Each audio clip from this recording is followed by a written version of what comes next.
Capítulo 2, nós vamos ler juntos, do verso 12 ao 19, primeira carta ou primeira epístola de João, capítulo 2, nós vamos fazer essa leitura, nesse capítulo 2, do verso 12 ao 19, e vamos fazê-la a uma só voz.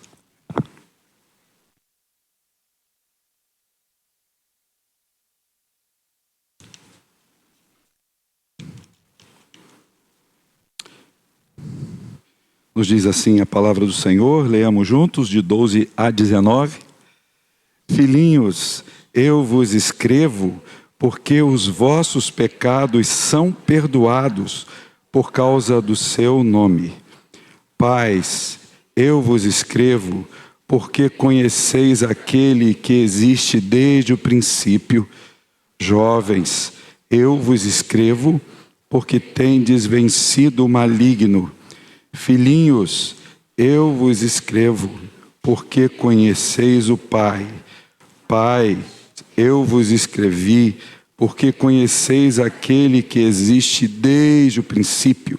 Jovens, eu vos escrevi, porque sois fortes, e a palavra de Deus permanece em vós, e tendes vencido o maligno. Não ameis o mundo, nem as coisas que há no mundo.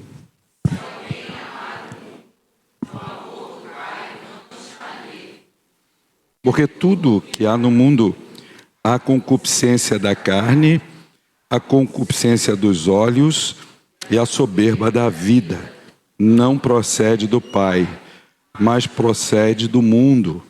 Ora, o mundo passa, bem como a sua concupiscência. Aquele, porém, que faz a vontade de Deus, permanece eternamente. Filhinhos, já é a última hora, e como ouvistes que vem o anticristo, também agora muitos anticristos têm surgido, pelo que conhecemos que é a última hora.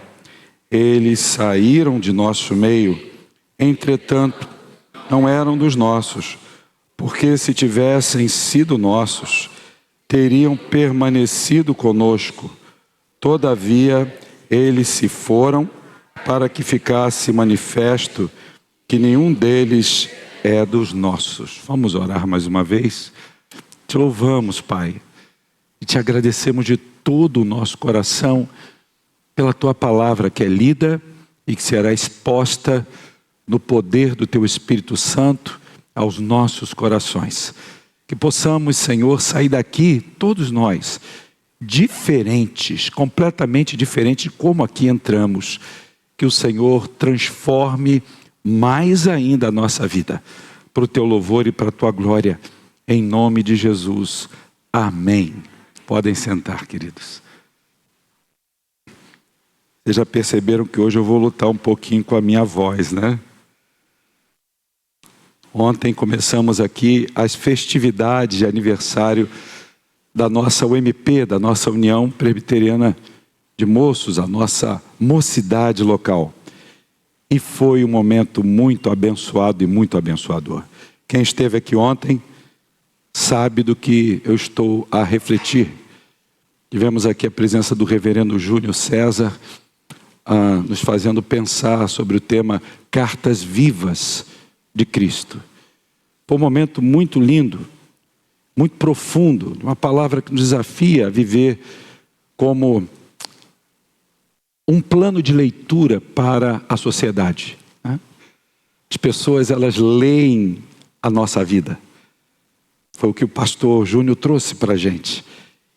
E o que está escrito na nossa vida, o que as pessoas estão vendo em nós, de fato estão vendo o caráter de Cristo. E essa palavra marcou muito ontem a vida de todos aqui que estavam, e de forma muito especial a nossa juventude. E hoje eu vou na mesma métrica, mas trabalhando esse texto de João, que fala para nós de muito de perto sobre um pastor que não podia abrir mão de cuidar do seu rebanho, mesmo estando longe por conta da perseguição que o Império Romano havia impingido sobre o povo de Deus, e as igrejas estão dispersas, portanto, em várias regiões, na Ásia Menor, na Europa, naqueles dias em que a igreja está florescendo, e João está refugiado. E João, de longe, escreve algumas cartas e elas são distribuídas. E esse pastor desse grupo expressa o seu cuidado pastoral, agora de forma muito específica, com uma especificidade intencional, a 3 grupos da igreja. Há 3 grupos da igreja. Porque essas epístolas de João foram escritas num período de grande turbulência para a igreja primitiva. E aí a gente encontra aqui um contexto, e vocês viram, né?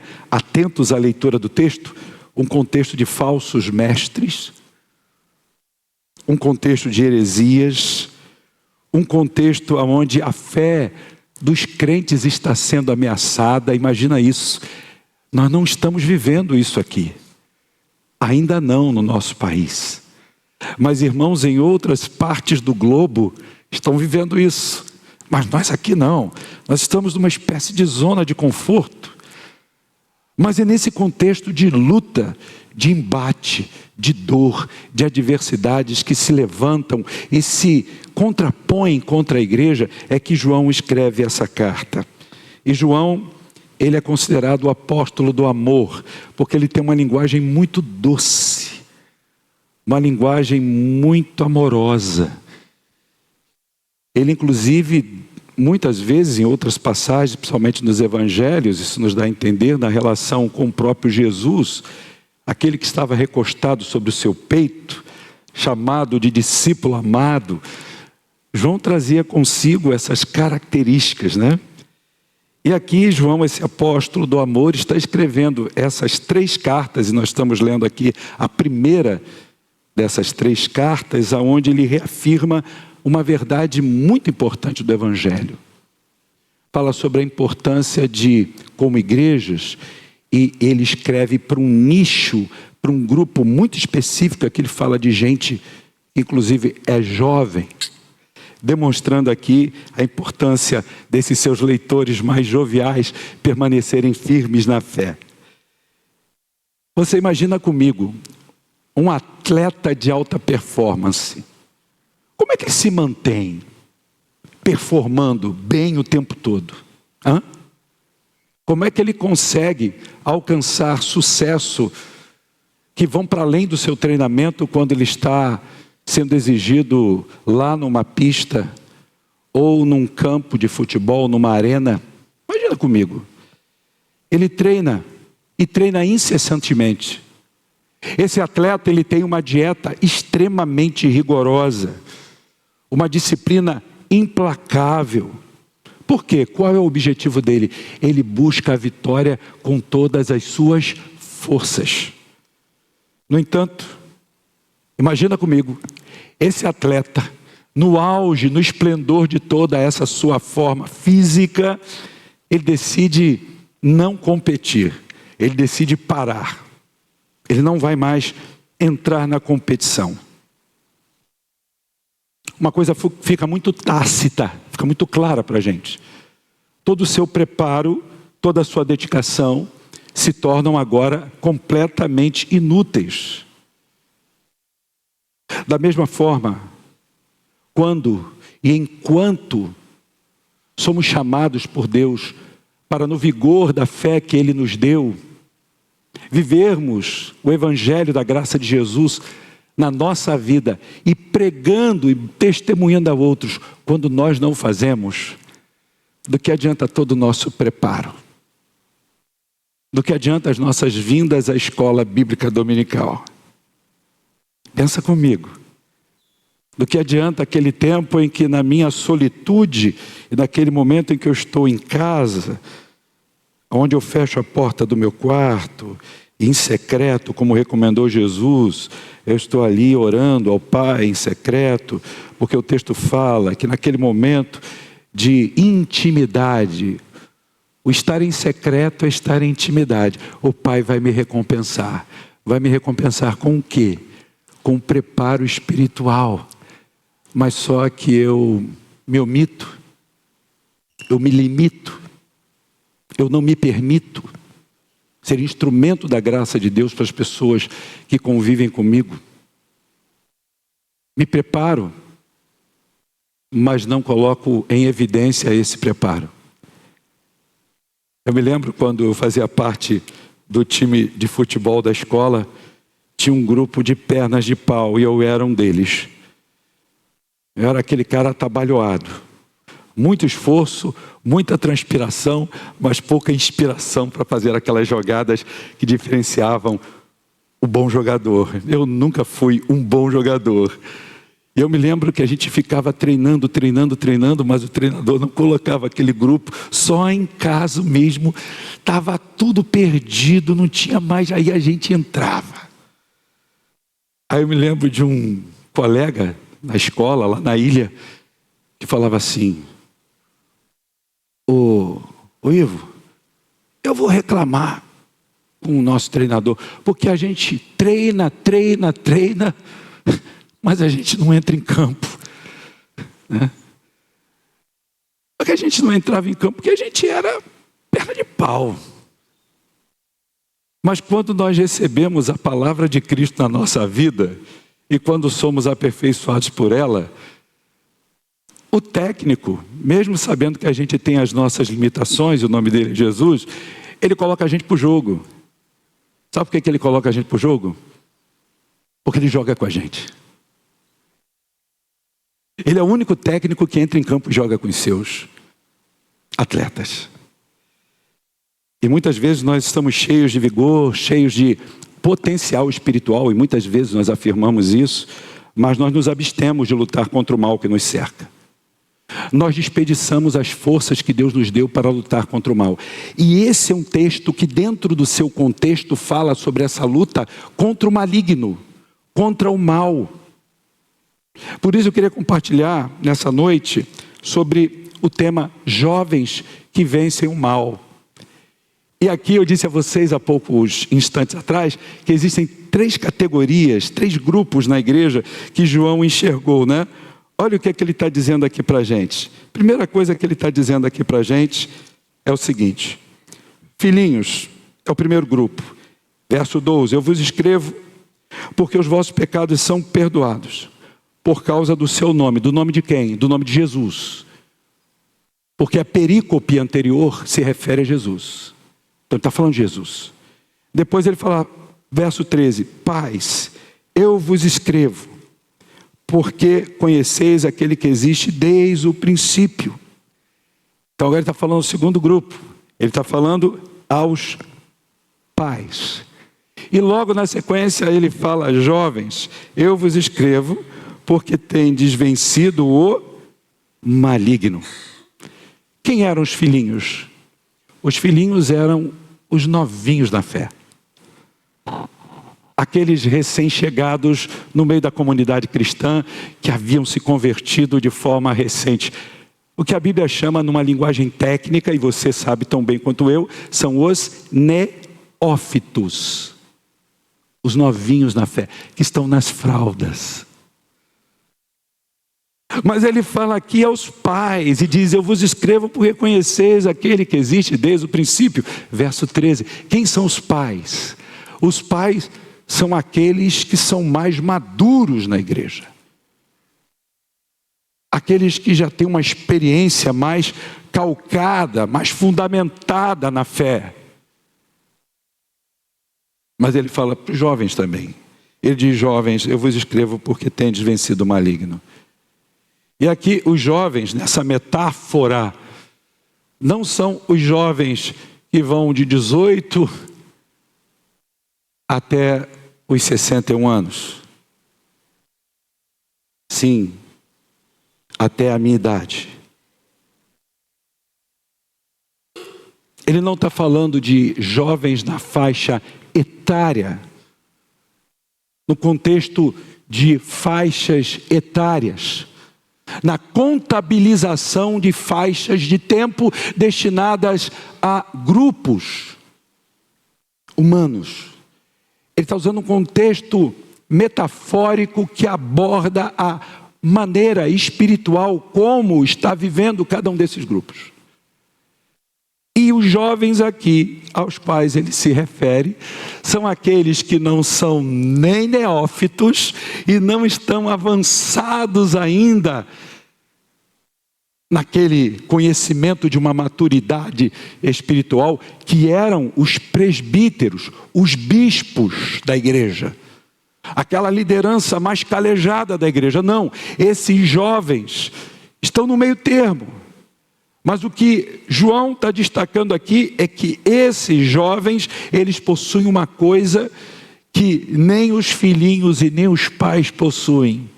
Eles possuem uma viçosidade, ou seja, uma força e um vigor espiritual.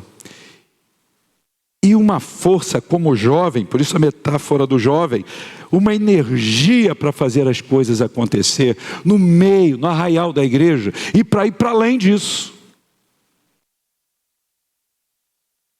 E jovens que vencem o mal, e por isso que ele está dizendo aqui, eu vos escrevi porque conheceis aquele que existe desde o princípio, e eu vos escrevi porque sois fortes, diz o finalzinho do versículo 14, não é o que está aí na sua Bíblia? Vocês são fortes e a palavra de Deus permanece em vocês, porque vocês têm vencido o maligno.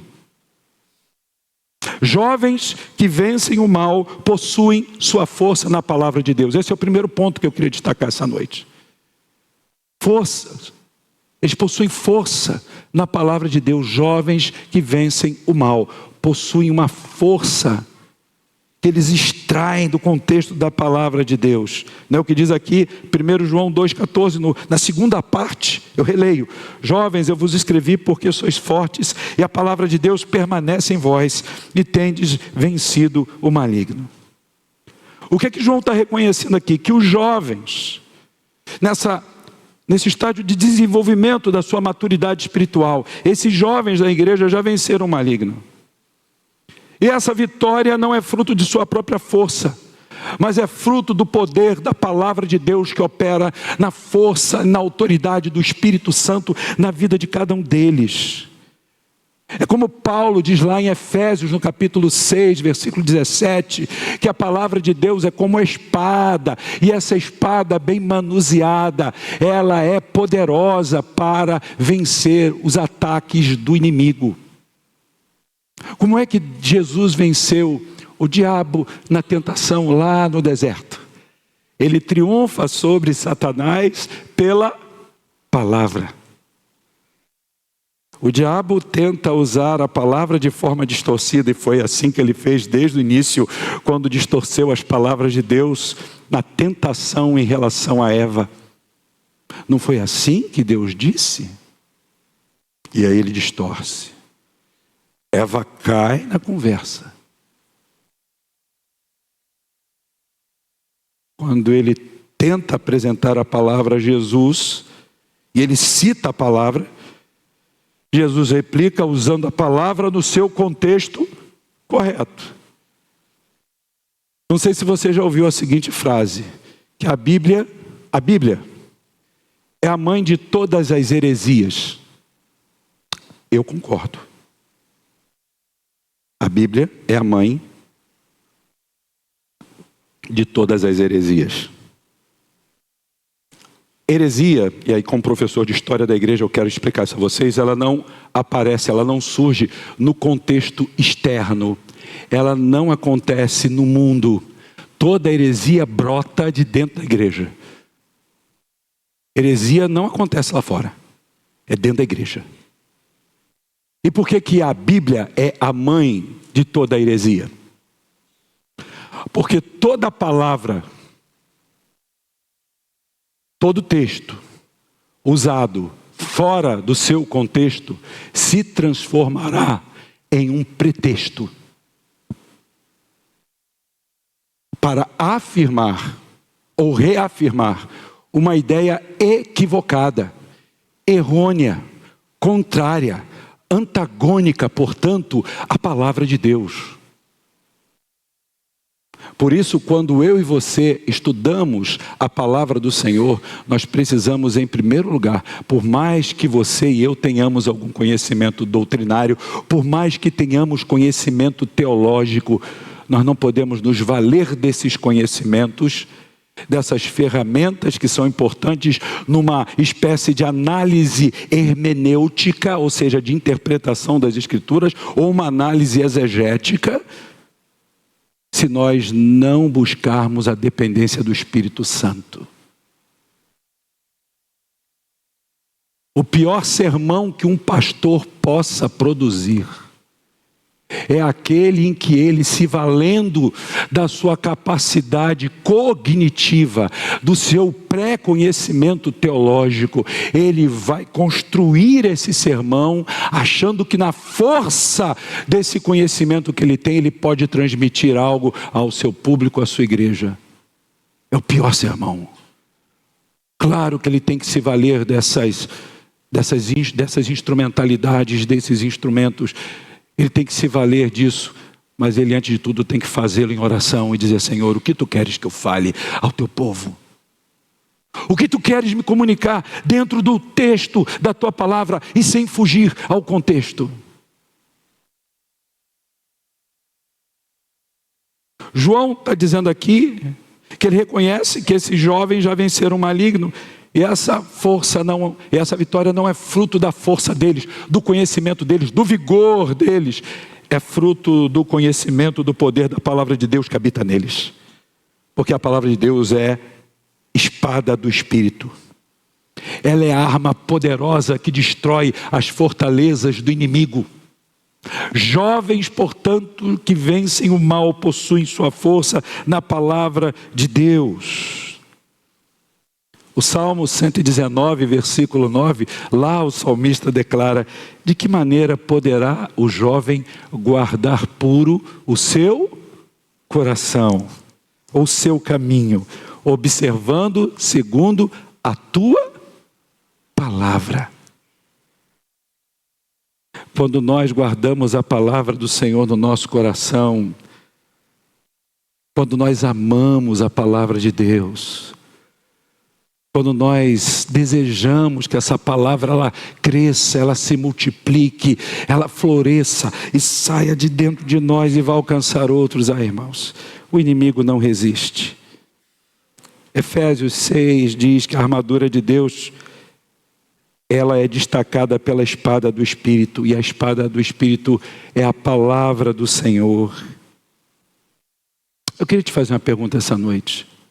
A primeira pergunta: você tem permitido, eu não estou pedindo para você dizer isso de forma audível, responda isso nas quatro paredes da sua memória, da sua mente. Você tem permitido que a palavra de Deus fortaleça a tua vida e capacite você para vencer o mal? Quando a gente mergulha de cara nas Escrituras, quando lemos a Bíblia diariamente, quando compramos bons livros de teologia, faz parte dessa nossa agenda de crescimento espiritual, quando nós participamos dos grupos de estudo da palavra que a igreja oferece, quando comparecemos com avidez, com sede, à escola bíblica dominical, sem desprezá-la. E hoje, diga-se de passagem, é comemorado no Brasil o dia da escola bíblica dominical.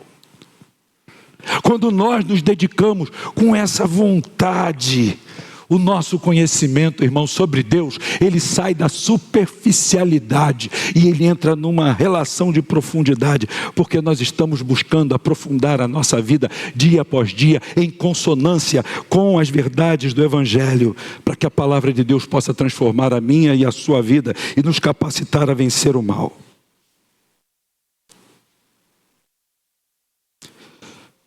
Jovens que vencem o mal possuem sua força na palavra de Deus. Mas jovens que vencem o mal, em segundo lugar, superam a influência da mundanidade, do mundanismo em suas vidas.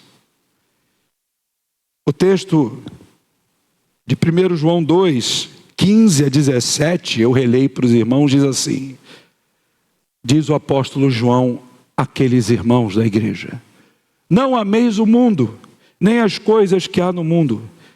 Se alguém ama o mundo, preste atenção nisso agora, se alguém ama o mundo, o amor do Pai não está nele, porque tudo que há no mundo, há concupiscência da carne. Ou seja, o que é concupiscência? É desejo. Há desejo carnal, há desejo dos olhos, soberba da vida. E ele diz, essas coisas não procedem do Pai, essas coisas, elas procedem do mundo. E aí ele declara na sequência, ora, o mundo é passageiro. O mundo passa, bem como os seus desejos ou a sua concupiscência. Aquele, porém, que faz a vontade de Deus, permanece eternamente. Nós temos muitos jovens aqui na igreja. E agora estou me referindo à faixa etária da juventude. E a gente sabe que a juventude é uma fase da vida marcada por paixões intensas. Eu fui jovem, sei disso. Paixões intensas, busca por prazeres. A gente precisa muito de dopamina, a gente precisa muito de adrenalina. O jovem, ele está no estado de efervescência. Isso aí faz parte da sua natureza.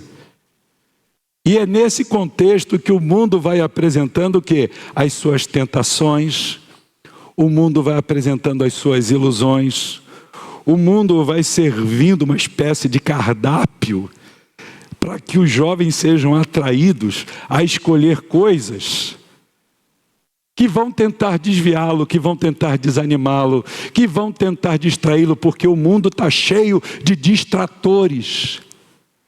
Tirar a nossa atenção.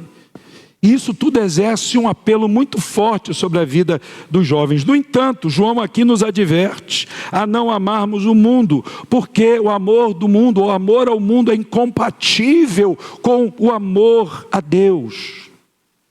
Jovens que vencem o mal, superam a influência de mundanidade em suas vidas, porque são aqueles que resistem em oração, resistem em uma vida de santidade, de busca do Senhor, pela palavra do Senhor. As tentações desse mundo resistem, porque se apegam aos valores do reino de Deus.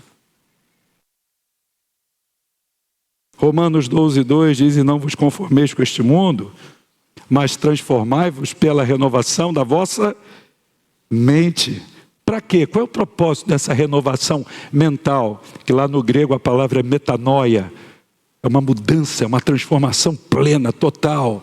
Tem um propósito. O propósito aqui que Paulo diz na segunda parte do versículo 2 desse capítulo 12 aos Romanos. Ele diz assim, para que experimenteis qual seja a boa, agradável e perfeita vontade de Deus. Mas para a gente poder experimentar a boa, agradável e perfeita vontade de Deus, a gente tem que fazer uma coisa. Sabe o que a gente tem que fazer? Aquilo que está lá em Colossenses 3, versículo 1. Colossenses 3, versículo 1 diz que nós devemos buscar primeiramente as coisas que são lá do alto, aonde o Senhor Jesus está assentado, aonde ao lado do Deus Pai, Ele governa tudo e todos. Aonde Ele espera que nós, na jovialidade de um espírito vigoroso, de um espírito animado, encorajado pela sua palavra, numa vida de santidade, uma vida de oração, nós estejamos renovados e reforçados para pregar a sua palavra. E aí vem uma segunda pergunta. Como está a tua relação com o mundo? Não estou falando da tua relação com Deus, tua relação com o mundo. Você tem permitido que o mundo seduza você? Você tem permitido que o mundo te afaste dos planos de Deus para a tua vida? Aí talvez você, ponderando sobre isso, diga assim, pastorzão, creio que não. porque eu tenho vindo à igreja. Eu faço parte das atividades ordinárias da vida da minha igreja. Eu até faço as minhas orações e reservo alguns momentos para ler a Bíblia. Eu me lembro nas minhas orações, ao deitar, ao acordar, ao fazer uma refeição, ao orar para passar numa prova de vestibular. Eu me lembro do Senhor para que Ele me abençoe naquele exame que eu vou realizar, naquela consulta médica que eu vou ter. Ó, meu like para você. Mas isso ainda não é suficiente para te impedir de ser seduzido pelo mundo. Nós ouvimos ontem aqui um sermão maravilhoso, uma pregação. Eu tive vontade de me converter de novo. Que homem de Deus, que servo de Jesus é o Júnior. Que palavra que Deus deu a ele. Uma coisa ele disse, que as pessoas vão ler a gente, mas como é que a gente tem feito essa autoleitura de nós mesmos? A nossa leitura pode estar equivocada sobre nós.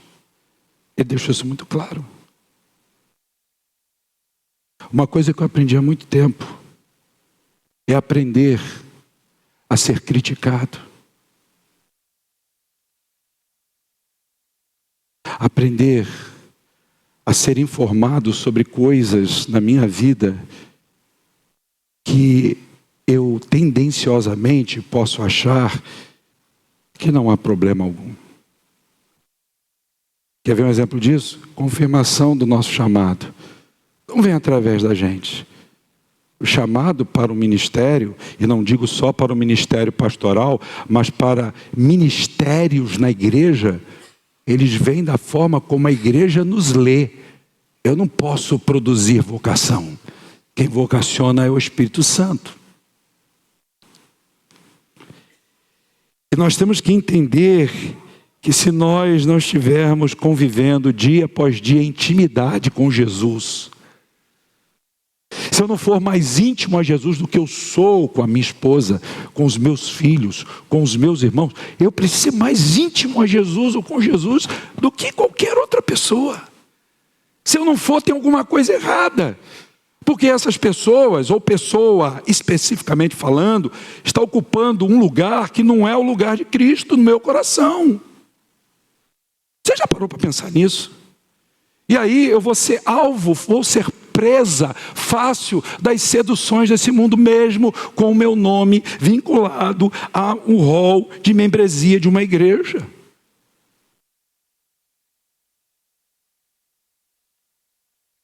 Eu quero dizer para você essa noite, quero encorajá-lo a isso. Resista às pressões do mundo.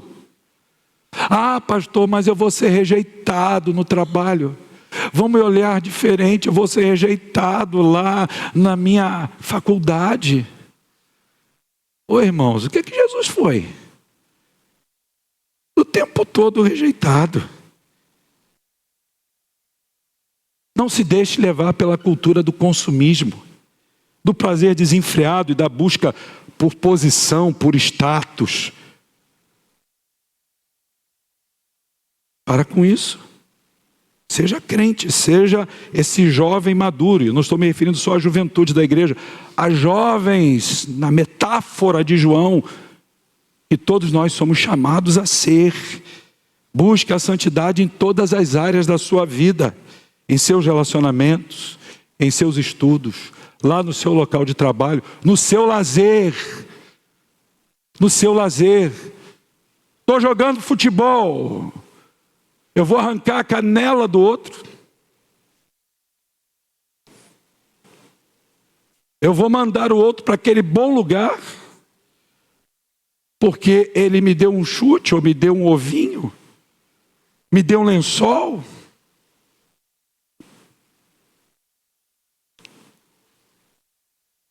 Eu vou falar um palavrão no momento em que eu estou no meu lazer. eu tenho que ser decente, eu tenho que saber conviver, eu tenho que aprender a ceder. Jovens que vencem o mal são jovens que superam a influência da mundanidade em suas vidas. E para terminar, jovens que vencem o mal, diz aqui o texto de 1 João 2, e agora versos 18 e 19 o seguinte: filhinhos, já é a última hora. Ele falando para os novinhos na fé. E como ouvistes que vem o anticristo, também agora muitos anticristos têm surgido. Por isso conhecemos que a última hora eles saíram de dentro da gente, mas não eram dos nossos, não eram da gente. Porque se tivessem sido dos nossos, da gente, teriam permanecido conosco. Todavia eles foram para que ficasse manifesto que nem todos são dos nossos. A preocupação agora de João é dizer para aqueles novinhos da fé: não se escandalizem. Mas a esperança de João ao dizer para esses novinhos, para os filhinhos, não se escandalizem, são os jovens. São esses que têm vigor, que têm força. Para quê? Para que esses jovens sejam exemplo para eles nesses momentos difíceis, porque a juventude é um tempo de decisões importantes. E essas decisões importantes, elas vão moldando o futuro dos que estão novinhos da fé. Deixa eu dizer uma coisa para você. Pessoas que estão novas na fé, no nosso meio, elas se escandalizam muito fácil. Sabe por quê? Porque elas ainda estão sendo formadas. É como um bebê que se assusta com qualquer coisa. Me lembro quando eu pegava o Davi, ainda com meses, e levantava o Davi ao alto. Com a Mariana, eu jogava a Mariana para o alto, a Mariana ria, a Mariana gostava. Tinha uma outra reação. O Davi não. Davi, eu ia levantando ele, ele ficava com a cara assustada, já querendo chorar. Né? Aí eu tinha que trazer meu filho para aquela relação de simetria com o meu olhar, na mesma altura, para ele acalmar. Porque para ele aquilo era um movimento, por ele desconhecer, algo esquisito. Longe de mim, como pai, jogá-lo para o alto e deixar ele. Né? Deixar ele no vácuo. Mas ele não tem conhecimento disso. Uma pessoa que é novinha na fé, se ela vê os jovens e os pais aqui são os maduros, fazendo coisas que vão na contramão daquilo que eles esperam, estão querendo ver atitudes maduras da nossa parte. Eles vão se escandalizar. Eles vão sendo moldados à nossa maneira de ser. As pessoas precisam aprender com a gente aquilo de bom que Jesus está construindo no caráter da nossa vida. Jovens que vencem o mal são aqueles que se comprometem com o Evangelho de Jesus. E se comprometem a servir de tal forma a Jesus, que isso fica muito claro, porque eles o fazem com toda a força. Esse contexto aqui fala de falsos mestres, não é isso que está dizendo o texto? Mas esses jovens que são maduros no conhecimento da palavra, eles não se deixam enganar pelos falsos mestres e nem pelas heresias que surgem no seu tempo.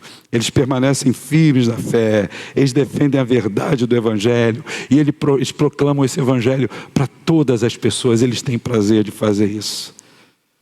Mateus 28, 18 a 20, na grande comissão, Jesus chama os seus discípulos para quê? Para fazer discípulos a todas as nações. E aí Paulo escreve para Timóteo, na sua primeira carta, diz lá no capítulo 4, versículo 12, o seguinte, e com essa palavra eu vou encerrando, entregando isso para os jovens da faixa etária da nossa igreja, a nosso MP, que completa 64 anos, aos demais jovens que eu já vi aqui, já identifiquei de outras igrejas, especialmente da igreja do Riachuelo, que estão com a gente hoje, nessa noite. Diz o texto ali de Paulo, 1 Timóteo 4,12, ninguém despreze a tua mocidade. Pelo contrário, torna-te padrão dos fiéis na palavra, no procedimento, no amor, na fé e na pureza. Por quê? Esse é o terceiro e último ponto. Porque jovens que vencem o mal, vivem compromissados com o Evangelho. Jovens que vencem o mal, vivem compromissados com o Evangelho. Eu faço a última pergunta. Você aqui essa noite, independente da sua idade, independente do seu tempo de conversão a Cristo, você de fato está comprometido com o Evangelho de Jesus e disposto a servir Jesus com toda a força do seu coração? Essa semana eu estava meditando sobre o grande mandamento, a síntese de todos os mandamentos do Decálogo. E Jesus disse: amarás ao Senhor teu Deus de todo o teu coração, de toda a tua alma, com toda a tua força e com todo o teu entendimento.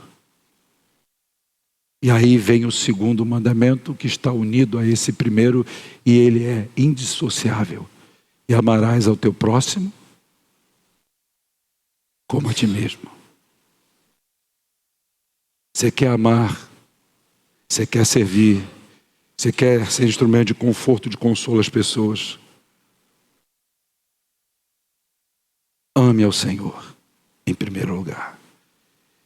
E depois você vai amar as pessoas. Não há um mandamento na Bíblia que diz que você tem que amar você mesmo. Pastor, mas se eu não amar a mim mesmo, como é que eu vou amar o outro?